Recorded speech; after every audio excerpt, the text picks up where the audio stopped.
La notion de fils unique. J'ai lu à de nombreuses reprises dans la Bible que Jésus est le fils unique de Dieu. Cette affirmation n'a rien de surprenant pour la communauté chrétienne. Depuis des siècles, c'est une vérité incontestée, presque banale. Jésus, fils unique de Yahvé, envoyé pour sauver l'humanité. Mais pendant mon processus d'éveil, un phénomène étrange s'est produit en moi. Je me suis mis à observer avec une attention presque surnaturelle.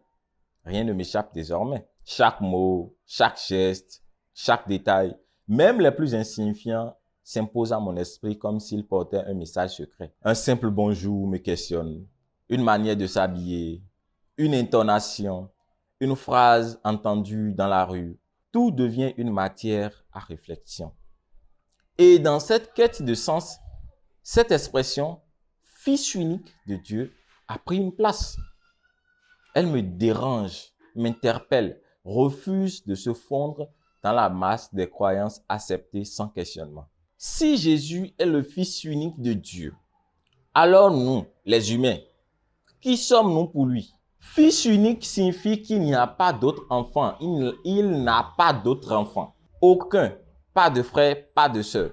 Si nous, en tant qu'humains, sommes aussi des enfants de Dieu, comme on nous l'a toujours enseigné, pourquoi cette distinction si tranchée? Pourquoi la Bible s'obstine-t-elle à désigner Jésus comme le seul et unique?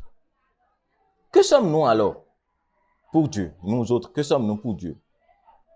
Que nous sommes censés appeler notre Père d'ailleurs.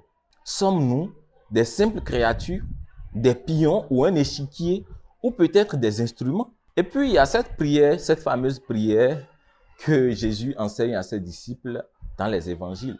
Notre Père qui est aux cieux, que ton nom soit sanctifié, que ton règne vienne, que ta volonté soit faite sur la terre comme au ciel.